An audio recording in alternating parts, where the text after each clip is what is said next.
தோழர்களே, பாசிச பாஜகவை வீழ்த்துவோம், இந்திய கூட்டணியை ஆதரிப்போம். நாம் அனைவருடைய ஓட்டம் இந்திய கூட்டணிக்கு என்று மார்ச் 9 முதல் இன்று வரை தமிழகத்தில் இருக்கக்கூடிய பல பகுதிகளில் மக்கள் மன்றம் பரப்புரை செய்திருக்கின்றது. இன்று உத்தரமேரூர் பகுதியில் இந்த பரப்புரை நடந்து கொண்டிருக்கின்றது.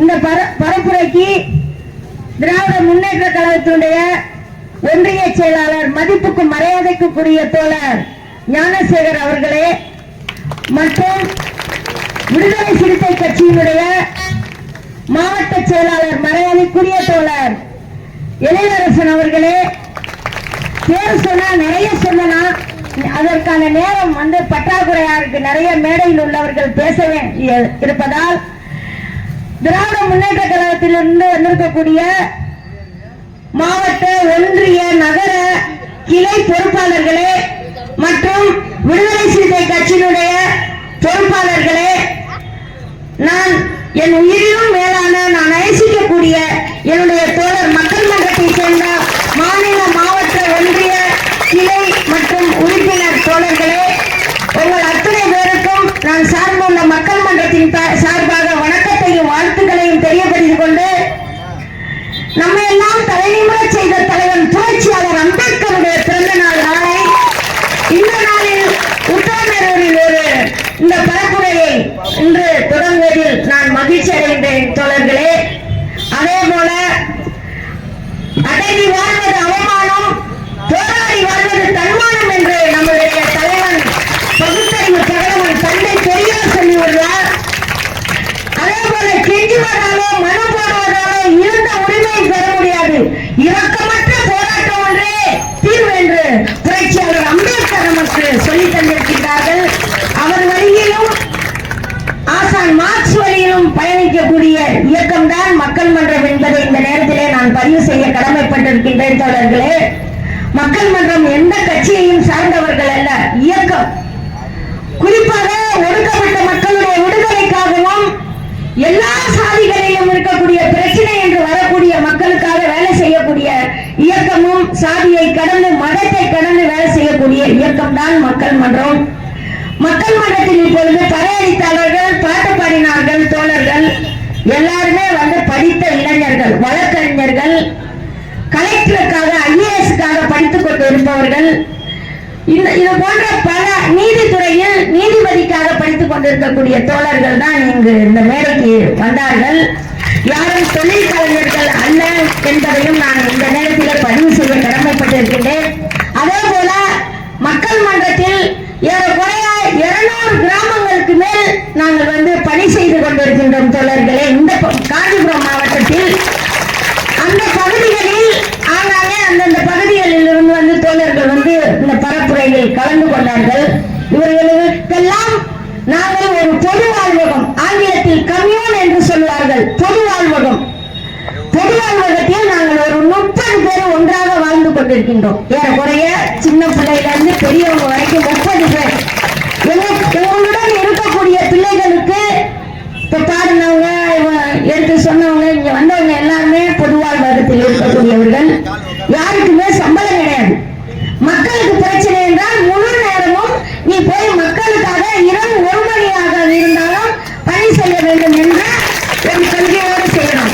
அதே போல அரசு மருத்துவமனையில் தான் மருத்துவம் பார்த்துக் கொள்ள வேண்டும். திருமணமானவர்கள் பிள்ளைகள் அரசு பள்ளியில் படிக்க வேண்டும். யாரும் தனிப்பட்டு பேங்க் அக்கௌண்ட் வச்சுக்க கூடாது, ஒரே அக்கௌண்ட் தான் இருக்க வேண்டும் என்ற பல கொள்கைகள், ஆண் பெண் வித்தியாசம் இருக்கக்கூடாது என்ற ஒரு நோக்கத்துடன் பயணித்துக் கொண்டிருக்கக்கூடிய இயக்கம் தான் மக்கள் மன்றம் என்பதை பெருமையுடன் நான் இந்த நேரத்தில் சொல்ல கடமைப்பட்டிருக்கிறேன். எல்லாரும் நான் நல்லா இருக்கணும், என் குடும்பம் நல்லா இருக்கணும், என் பொண்டாட்டி நல்லா இருக்கணும், என் குழந்தை நல்லா இருக்கணும் என்று வாழக்கூடிய இந்த காலகட்டத்தில் இந்த சமூகத்துக்காக வாழக்கூடிய பிள்ளைகள் தான் நீங்க இந்த மேடையில் இப்பொழுது பாடி ஆடி இன்னும் பாடுவதற்கெல்லாம் இருக்கக்கூடிய பிள்ளைகள் என்பதை மகிழ்ச்சியுடன் சொல்கின்றேன் தோழர்களே. மக்கள் மன்றம் அரசியல் கட்சி இல்லை. கடந்த எங்களுடைய தலைவர், நமது தலைவர், விடுதலை சிறுத்தை கட்சியினுடைய தலைவர் திருமா அவர்களுக்கு, எழுச்சி தமிழர் அவர்களுக்காக 46 நாட்கள் நாங்கள் போய் அந்த பானை சின்னத்தை பட்டி தொட்டியெல்லாம் நாங்கள் எடுத்து சென்றோம் சிதம்பரத்தில். ஆனால் இந்த தடவை அவர்களுக்கு அந்த சிரமம் இல்லை. ஆனாலும் பாசிச பாஜகவை மோடி அரசை வீழ்த்த வேண்டும் என்றால் எல்லா பகுதியிலும் வேலை செய்ய வேண்டும் என்றுதான் மார்ச் 9 இருந்து பட்டி தொட்டியெல்லாம் கிராமம் கிராமமாக சென்று திண்ணை பிரச்சாரம் செய்கின்றோம் தோழர்களே. எங்களுடைய துண்டறிக்கை பாருங்கள், நீங்க அதை முழுசா படிச்சீங்கன்னா தெரியும். நாங்கள் யாருக்கும் பணத்துக்காக இங்க வந்து நாங்க இந்த பரப்புரையை செய்யவில்லை. இந்த எனக்கு கூட ஒரு சின்ன வருத்தம் வந்தது. அவர் அறியாமையில் பேசியிருக்கலாம். ஒரு மைக் செட் போட்டவர் சொன்னாரு, ஐயா இது வந்து பெரிய நிகழ்வா பண்றோம், ஒரு மைக் செட் கொஞ்சம் அந்த மிக்சர் பாக்ஸிங் கொஞ்சம் வச்சீங்கன்னா, பாக்ஸ் வச்சீங்கன்னா நல்லா இருக்குமேன்னு கேட்கும்போது, நீங்க போய் அந்த ஐயர் கடையில போய் பொட்டணம் கட்டி வச்சிருப்பாங்க கேளுங்க. நான் இது அவரை கண்டிப்பதற்கான நேரமோ இடமோ கிடையாது. அது அப்புறமா எங்க தலைவர்கள், மேடையில் இருக்கக்கூடிய தலைவர்கள் அவர்களை பார்த்துக் கொள்வார்கள். ஏன்னா காக்கி சட்டைக்குள்ளும் காவி இருக்கின்றது. இந்த மாதிரி மைக் செட் போடுறவங்களுக்குள்ளேயும் காவி இருக்காங்கிறத நம்ம வந்து மறந்துடக்கூடாது. காக்கி சட்டை போடுறவங்களுக்கும் மைக் செட் போடுறவங்களுக்கும் இருக்கும். நம்ம கிட்ட பேசுவாங்க, மறைச்சு வச்சிருப்பாங்க. இப்பதான் அங்க உட்கார்ந்து இருக்கும்போது சொன்னாங்க, அண்ணா திராவிட முன்னேற்ற கழகம் தெரு தெருவாக சென்று சாதி ரீதியான எடுத்து யாருக்கு எந்த யாருக்கு ஓட்டு போடுவாங்கன்னு எடுக்கிறாங்க. எடுத்து அப்ப இந்த நீ போய் சாதி ரீதியா கணக்கு எடுத்து ஓட்டு போடுவாங்க கணக்கு சொல்ல சொன்னது. எங்க பகுதிக்கெல்லாம் வந்தா எதுல அடிச்சு அனுப்புவோம்னு தெரியாது, எங்க பெண்கள் எதுல அடிச்சு அனுப்புவாங்கன்னு தெரியாது. இந்த சொன்னாங்க கல்வியில தரம் இல்லை. நாங்க வாய்க்கு வந்ததெல்லாம் பேசுறாங்க.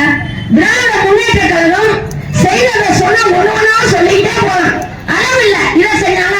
நான் உதாரணத்துக்கு ஒண்ணு சொல்றேன். இந்த பஸ் ஸ்டாண்ட்ல எங்க பிள்ளைங்க கோர்ட்டுக்கு வந்துட்டு வந்திருக்காங்க. கோர்ட்டுக்கு வந்துட்டு வரும்போது இந்த மாதிரி டவுன் பஸ்ல ஏறிதான் காஞ்சிபுரம் வந்திருக்காங்க. அந்த அப்ப வந்து என்ன நடந்திருக்குன்னா, ஒரு 4-5 பாட்டி வந்து பஸ்ல ஏறி உக்காந்து இருக்காங்க. வயசானவங்க நல்ல வெத்தலை பாக்கு வாங்கி போட்டுட்டு உக்காந்து இருக்காங்க. ஒரு இடத்துக்கு போனவொடனே எப்பா வண்டி நிறுத்துப்பான்னு இருக்காங்க. வண்டி நிறுத்திருக்காங்க. இன்னொரு இடத்துக்கு போயிருக்காங்க. அங்க எப்பா வண்டி நிறுத்துங்கிறாங்க. ஒருத்தவங்க ஏறாங்க. அப்ப அந்த டிரைவர் சொன்னாராம், உங்களுக்கு வந்து வாழ்க்கையை பாரு, வாழ்வை பாரு, நீங்க நிறுத்துங்கிற நேரத்துல நிறுத்தணும், போங்கிற நேரத்துல போடணும். இதற்கு காரணம் அந்த பாட்டி, வயசான பாட்டிகள் மகிழ்ச்சியாக சந்தோஷமாக வெத்தலை பாக்கை போட்டுக்கொண்டு பேசியதற்கு காரணம் திராவிட முன்னேற்ற கழகத்துடைய ஆட்சி. அந்த மகளிர் உரிமை தொகை எவ்வளவு நல்ல பேரு, மகளிர் உரிமை தொகைன்னு வச்சிருக்காங்க. மறக்க முடியுமா? இந்த விஷயத்தை மறக்க முடியுமா? யாராலும் மறக்க முடியுமா சொல்லுங்க. இந்த சீதாராமன், நிர்மலா சீதாராமன் சொல்றாப்படி, அந்த பொம்பளை, நானும் ஒரு பெண்ணு தான், ஆனா வேற வழி இல்லாம பேசுறேன். அவ சொல்றா, மோடி செஞ்சது இதை செஞ்சா 100 நாள் வேலை யார் செய்வார்? செஞ்சாதான் மறுக்கிறோமா? அந்த 100 நாள் வேலை செஞ்சது கூலிய கொடுத்தியா நீ? 100 நாள் வேலை என்னமா கொடுத்த மாதிரி அவன் அப்பாவுக்கு சொத்தை கொடுத்த மாதிரி இந்த நிர்மலா சொல்றாளே, இது வந்து நியாயமா? இந்த மாதிரி ஒவ்வொரு வீடு கட்டி கொடுத்தோங்கிறா. யார் வீடு கட்டி கொடுத்தா? என்னமா நீ கொஞ்சோண்டு காசு கொடுத்துட்டு ஏன் முதல்வர், தமிழக முதல்வர் தளபதி தான் செஞ்சிட்டு இருக்காரு. அதை விட்டு வீடு கட்டி கொடுத்தாராம். என்ன நாம எல்லாம் சொல்றாங்க. இன்னைக்கு பெண்கள் ஒரு சிலிண்டர் வாங்க முடியாதா? சிலிண்டர் கொடுத்தோம். இன்னைக்கு 1200 ரூபாய். நீ வருங்காலத்துல அவன் வந்தான்னு வச்சுக்கோங்க, நாடு நாசமா போயிடும். அது எந்த மாற்றமும் கிடையாது. மோடி வந்தானா அந்த மாதிரி வந்து சிலிண்டர், பெட்ரோல், ரோடு அருமையான வந்து அறிக்கையை கொடுத்திருக்காங்க. திமுக சரி, காங்கிரஸ் சரி, விடுதலை சிறுத்தையினுடைய தேர்தல் அறிக்கையை படித்தால் உண்மையிலே ரோடு, நாங்களாம் உண்மையிலே நாங்க வந்து கார்ல போனோம்னா 1/2 மணி நேரம் சண்டை போடுவோம். நான்லாம் வந்து காசை கொடுக்க மாட்டேன்.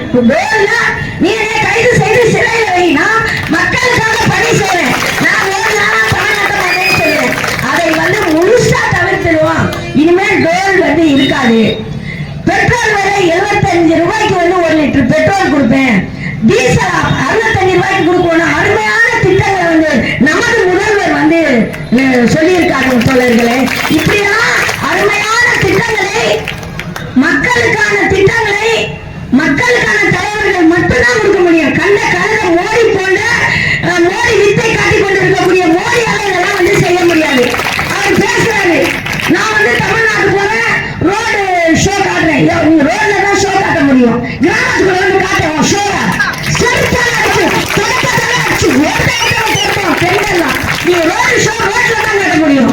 என் கிராமத்துல என் மக்கள் வசிக்கிற பகுதியில வந்து காட்டி தரேன் உன்னுடைய ரோடு ஷோவை. தெரிஞ்சு போச்சு, தோத்துட்டோம், தோற்க போறோம், தோத்துட்டோம் முடிவு பண்ணிட்டு வெட்கம் சூடு சொரண மானம் எதுவுமே இல்லாதவனுங்க யாருன்னா இந்த மோடி பிஜேபி காரங்க தான். இந்த பிஜேபி காரங்க கூட இந்த என்னன்னு சொல்றேனே தெரியல, பாட்டாளி மக்கள் கட்சி பாவங்க. பாட்டாளி மக்கள் கட்சியில் இருக்கக்கூடிய நண்பர்கள் தயவு செய்து அந்த கட்சியை விட்டுட்டு வந்து, நேற்று ஜெசி சொன்னாங்க, அந்த கட்சியை விட்டுட்டு வந்து இன்னைக்கு திராவிட முன்னேற்ற கழகத்துடன் கைகோர்த்து நிற்கக்கூடிய தமிழக வாழ்வுரிமை கட்சி தலைவர் வேல்முருகன் இன்னைக்கு திராவிட முன்னேற்ற கழகத்துடன் கைகோர்த்து கூட்டணியாக இருக்கின்றார். அதே சமூகத்தை சேர்ந்தவர், அதே பாட்டாளி மக்கள் கட்சியில ஒரு முக்கிய பொறுப்பாளராக இருந்தவர். அவர் இன்னைக்கு ஒதுங்கி வந்துட்டாரு. அதே மாதிரி நல்ல பாட்டாளி மக்கள் கட்சியில் இருக்கக்கூடிய நல்ல தோழர்கள், சூடு சொன்ன உள்ள தோழர்கள் தயவு செய்து அந்த கட்சியை விட்டுட்டு வெளியில வந்து வாழ்வுரிமை கட்சியிலோ இல்ல திராவிட முன்னேற்ற கழகத்திலோ எதிலையாவது சேர்ந்து தன்மானம் சுயமரியாதையை காப்பாற்றிக் கொள்வதுதான் நல்லா இருக்கும். பாட்டாளி மக்கள் கட்சி எவ்வளவு அருமையான பேரு. ஆனா அதே போல வாழ்வுரிமை கட்சியும் தமிழக வாழ்வுரிமை கட்சி அவங்க அதுல இருந்து பிரிந்து வந்த கட்சி தான். ஆகவே தோழர்களே கொஞ்சம் சிந்திச்சு பாருங்க. மாம்பழம் இங்க வந்து செல்லாது, மாம்பழம் அழுகி போயிடும், மாம்பழம் செல்லாது. இந்த பெரியார் பிறந்த மண்ணு, கலைஞர் பிறந்த மண்ணு, அண்ணா பிறந்த மண்ணு, இந்த மண்ணில மோடி விட்டையும் செல்லாது. இந்த அழுகி போன மாம்பழம் போய் இந்த மோடி கூட சேர்ந்துக்கிட்டு ஊட்டாத்துக்கிற இதுவும் செல்லாது. ஒரு சிலர் இயக்கவாதிகள் இருக்காங்க, இயக்கவாதின்னு தன்னை சொல்லிக்குவாங்க. அதே போல தமிழகத்திலே இன்னொருத்தர் இருக்காரு, அப்படியே கையப்படிதான் வீசுவாரு, இப்படி கை தட்டி தான் பேசுவாரு. யாரு? சீமான். சிறு பிள்ளைத்தனம் சீமான். சீமான் மாதிரி ஒரு அயோக்கியன் அந்த பக்கம் வந்துட போறோம், பாத்துக்கோங்க மக்கள்லாம் உஷாரா இருங்க. அதே மாதிரி அதிமுக வந்துட போது உஷாரா இருங்க. அதே போல மாம்பழம், நாங்க உங்க வீட்டுலதான் மாம்பழம் வச்சு தரேன், மாம்பழம் அப்படின்னு வராங்க, உஷாரா இருங்க. இன்னைக்கு கூட எங்க பகுதியில ரோட்ல வந்து மாம்பழ கொடியோட பிஜேபி கொடியோட வண்டி போச்சு. எங்க வீட்டுல சின்ன பசங்க இருக்காங்க, கம்யூன்ல அந்த ஊர்லயும் இருக்காங்க, ஒவ்வொருத்தரும் கல்ல எடுத்து வச்சுட்டு இருக்கான். என்னன்னா மாம்பழம் வாங்கக்கூடாது, பிஜேபி வாங்கக்கூடாது, 10 வயசுக்குள்ள உள்ள பசங்க. இந்த மாதிரி எல்லாம் வந்து இருக்கு தோழர்களே. நம்ம வந்து உஷாராக இருக்க வேண்டிய கட்டாயம். இந்த நேரம் 19ஆம் தேதி வரைக்கும் எந்த பின்புறமாக வருவதற்கு காத்துக்கிட்டு இருப்பாங்க.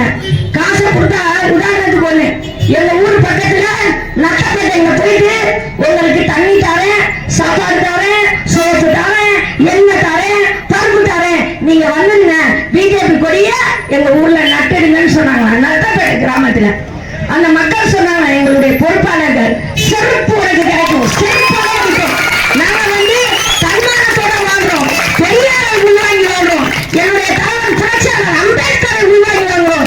உன்னுடைய மோடி வித்தை என் ஊர்ல செல்லாது, நீ உன்னுடைய கொடி கோலத்துணிக்கு சமம் போட எடுத்துக்கிட்டேன்னு சொல்லியிருக்காங்க. உன்னுடைய பிஜேபி தாமரை கொடி கோலத்துணிக்கு சமம் போடான்னு சொல்லி துரத்தி அடிச்சிருக்காங்க. அந்த மாதிரி ஆங்காங்கே பிஜேபி காரனையும் மாமரத்துக்காரனையும் சீமான் போன்ற ரவுடிகளையும் துரத்தி அனுப்பிச்சுட்டு இருக்காங்க. பிஜேபியில் இன்னைக்கு இருக்கக்கூடிய எல்லாரும் யாரு? எத்தனை கொலை பண்ணியிருக்கான், எங்கெல்லாம் பெண்களை வந்து பாலியல் தொலை கொடுத்திருக்கான், சாதிய ரீதியான கலவரங்களை உருவாக்கியிருக்கான். அப்படிப்பட்டவங்க தான் பிஜேபி இருக்கு. இன்னைக்கு சாதியும் மதமும் ஒண்ணு சேர்ந்து இந்த மக்களையும் இந்த நாட்டையும் நாசமாக்கலாம் நினைக்குது. அது வந்து கண்டிப்பா முடியாது. ஏன்னா திராவிட முன்னேற்ற கழகம் ஜெயிச்சிட்டோம், வெற்றி பெற்றுட்டோம். நம்ம இன்னைக்கு எல்லாரும் மேடையில சும்மா உட்காந்து நம்மளால பேசுறோம். ஆனால் ஒவ்வொரு குடிமகனுக்கும் ஒவ்வொருத்தருக்கும் தெரியும் நம்ம ஜெயிச்சிட்டோம். நம்மளுடைய ஓட்டு இந்த பகுதியில, நம்மளுடைய ஓட்டு உதய சூரியனுக்கு தான் என்பதை முழு மூச்சா இருக்கும். நாளைக்கு நாங்க காலையில தலைவர் புரட்சியாளர் அம்பேத்கர், இன்னைக்கு நான் என்ன இப்படி பேசுறேன்னா அதற்கு முழுக்க முழுக்க காரணம் என்னுடைய தலைவர் புரட்சியாளர் அம்பேத்கர் தான். அவருக்கு காலையில் மாலை அணிவித்து